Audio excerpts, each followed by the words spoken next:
राष्ट्री संगमनी वसूना चिकितुषी प्रथमा यज्ञियाना तां मा देवा व्यदध पुरुत्रा भूरिस्थात्रां भूय विषयन्ति। भारत विक्रम, भारत वर्ष की अक्षय कीर्ति गाथा।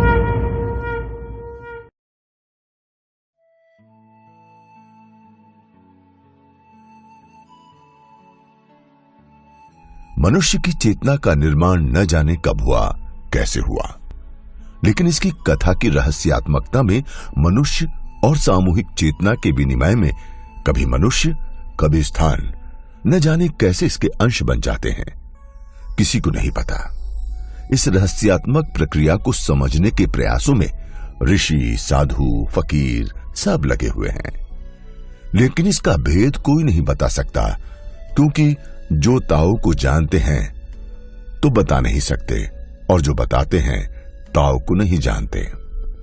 इस प्रक्रिया को समझने के प्रयास बेमानी हैं, लेकिन इस प्रक्रिया में मनुष्यता के निशान हम सब देखते हैं।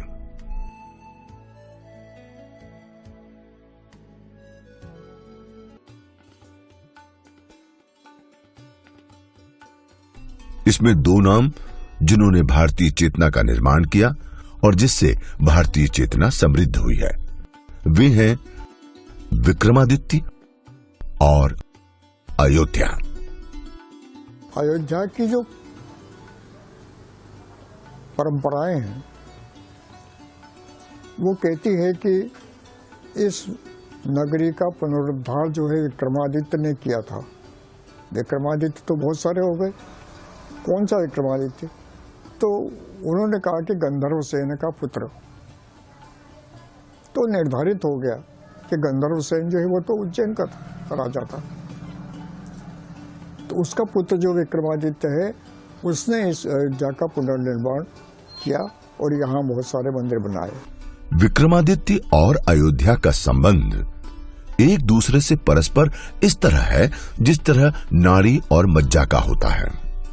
पारंपरिक जनश्रुतियों के अनुसार अयोध्या का लोप हो गया था, जिसका पुनः निर्माण लगभग 2078 वर्ष पूर्व उज्जैन के महाराजा विक्रमादित्य ने कराया था। अयोध्या का महत्व भारतीय चेतना और इसके पुनर्निर्माण में बहुत अधिक है। 7 मोक्षदायिनी शहरों में प्रथम अयोध्या का निर्माण सतयुग में महाराज मनु ने किया था। सरयू नदी के किनारे इस नगरी का महत्व हमारे आध्यात्मिक भूगोल के निर्माण में अत्यधिक है। ये 12 योजन लंबी और 3 योजन चौड़ी थी, मतलब 144 किलोमीटर लंबी एवं 36 किलोमीटर चौड़ी अयोध्या इक्ष्वाकु वंश की राजधानी थी। महाराज इक्ष्वाकु भागीरथ दिली, रघु जैसे सम्राटों की राजधानी के रूप में अयोध्या का महत्व भारतीय आध्यात्मिक भूगोल के निर्माण में अत्यधिक है। ये नजरिया समय और काल के परे एक ऐसा भूगोल बनाती है जो हमारे मानस को बनाने में अहम होता है। ये अयोध्या नगरी कालांतर में जनशून्य हो गई थी। इसका अस्तित्व भारतीय मानस की स्मृतियों में था। आज से लगभग 2078 वर्ष पूर्व इसे शोध कर सम्राट विक्रमादित्य ने फिर से बसाया।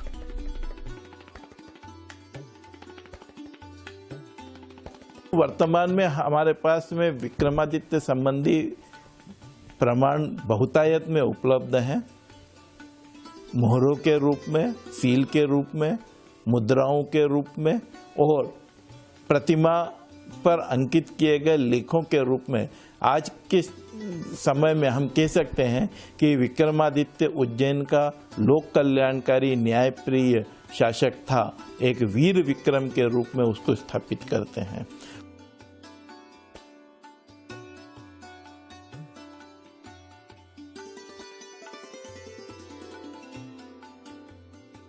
प्राचीन काल से ही यह एक परंपरा रही है कि न केवल अपने क्षेत्र का विकास करना, न केवल अपने क्षेत्र के धार्मिक स्थलों का विकास करना, बल्कि आसपास के क्षेत्रों का और भारत के जो प्रसिद्ध प्राचीन तीर्थ हैं उनमें उनके विकास के लिए भी ये शासक दान देते थे, वहाँ पर जाकर निर्माण का कार्य करवाते थे। अयोध्या में अत्यंत प्राचीन शिव मंदिरों की अद्भुत परंपरा है, जिसे Remington, Cunningham, Max Muller, George William, Reynolds, Smith, Weber, Luther, वूलर, Hunt, Sidney, Whitman, Wilfred H. Eliot, Sir John फ्रैंकिक तथा भारतीय विद्वान श्री भांडारकर जैसे इतिहास का शोध करने वाले इतिहासकारों ने रेखांकित किया है।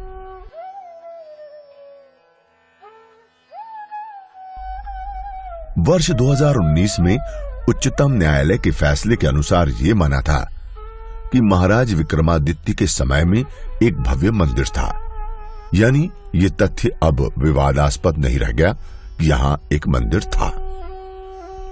उच्चतम न्यायालय ने यह भी माना है कि अयोध्या की खोज कर इसे विक्रमादित्य ने ही बसाया था और इसके प्रमाण यहां के अवशेषों में पाए गए। भारतीय इतिहासकारों के अनुसार जो जिन मंदिरों का जीर्णोद्धार विक्रमादित्य ने कराया, इसमें प्रमुख मंदिरों में अवशेष आज भी देखे जा सकते हैं। प्रसिद्ध इतिहासकार डाउसन के अनुसार विक्रमादित्य ने 240 मंदिर बनवाए और 60 मंदिरों का जीर्णोद्धार किया। विक्रमादित्य काल के जो मंदिर आज उनके अवशेष अभी पाए जाते हैं, इनमें प्रमुख हैं जो इस प्रकार हैं। श्री राम जन्मभूमि मंदिर। कहा जाता है कि जन्मभूमि के स्थान पर 84 खंभों वाला और 7 कलशों वाला मंदिर विक्रमादित्य ने बनवाया था। 1528 ईस्वी में बाबर के सेनापति मीर बाकी द्वारा नष्ट कर दिया गया। भारतीय पुरातत्व के सर्वेक्षण विभाग द्वारा किए गए उत्खनन में वहां देवी देवताओं की मूर्तियां, प्रतीक और स्तंभ प्राप्त हुए हैं। इसके आधार पर वहां भव्य राम मंदिर की पुष्टि होती है। इस विषय में सर्वोच्च न्यायालय ने विस्तृत विवरण दिया है।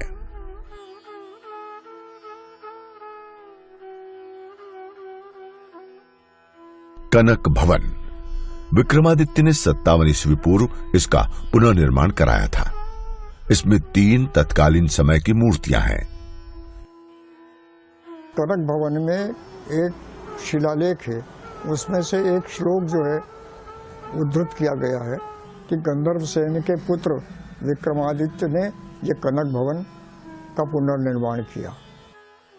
ये श्री राम एवं जानकी का विहार स्थल है। सोने का ये महल माता कैकेयी ने सीता जी को मुंह दिखाई में दिया था। महाराजा विक्रमादित्य ने 57 वर्ष ईस्वी पूर्व इसका पुनर्निर्माण कराया था।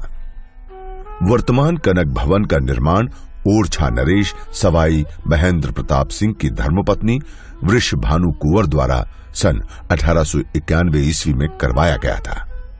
इस महल को यवनों ने 11वीं सदी में ध्वस्त कर दिया था।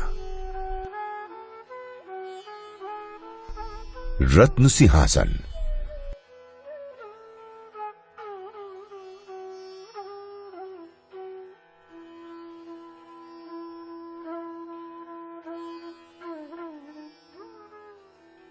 कनक भवन के निकट यह मंदिर है।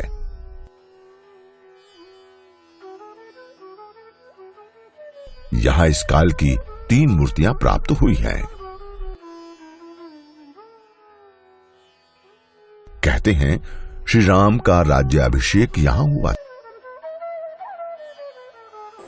भगवान श्री रामचंद्र जी लंका से जब रावण को वध करके पुष्पक विमान से अयोध्या वापस आए तो भगवान रामचंद्र जी को यहाँ पर राज्याभिषेक हुआ। जैसे गोस्वामी तुलसीदास जी रामायण में लिखते हैं, प्रथम तिलक वशिष्ठ मुनि कीन्हा पुनि सब विप्रन आयस दीन्हा। प्रथम तिलक गुरु वशिष्ठ मुनि ने किया, उसके बाद में सभी ब्राह्मणों ने तिलक लगाया, राम जी को आशीर्वाद दिया। राम राज बैठे त्रिलोका हर्षित भये गए सब सोका।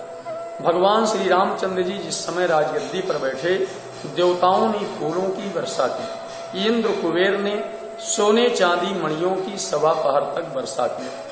चारों वेद, ऋग्वेद, सामवेद, यजुर्वेद, अथर्ववेद मनुष्य के रूप में प्रकट होकर के भगवान की स्तुति प्रार्थना की। राजा प्रजा नजर भेंट किया।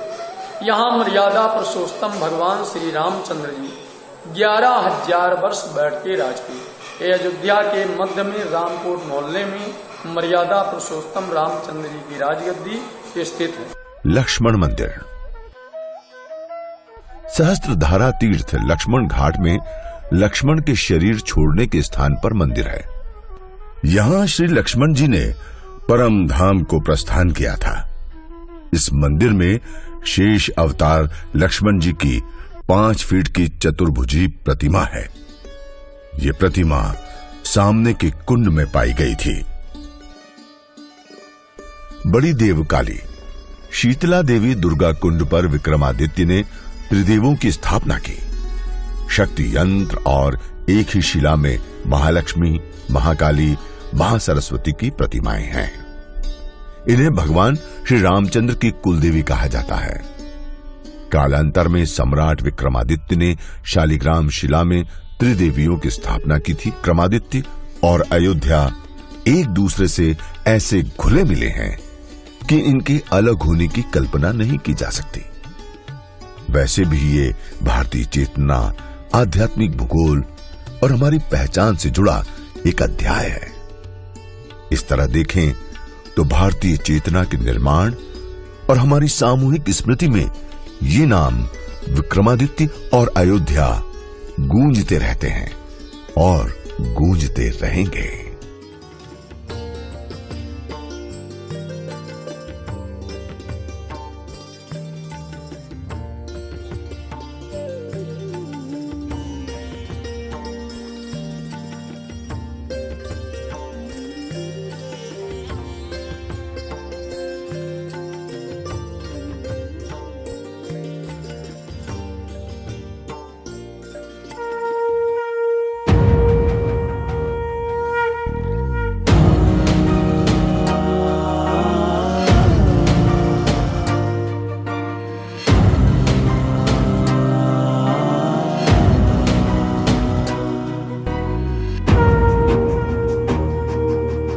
अहं राष्ट्री संगमनी वसूनां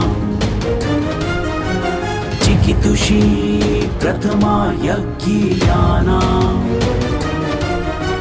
तां मा देवा व्यदध पुरुत्रा भूरिस्थात्रां भूय विषयन्ति। भारत विक्रम भारतवर्ष की अक्षय कीर्ति गाथा।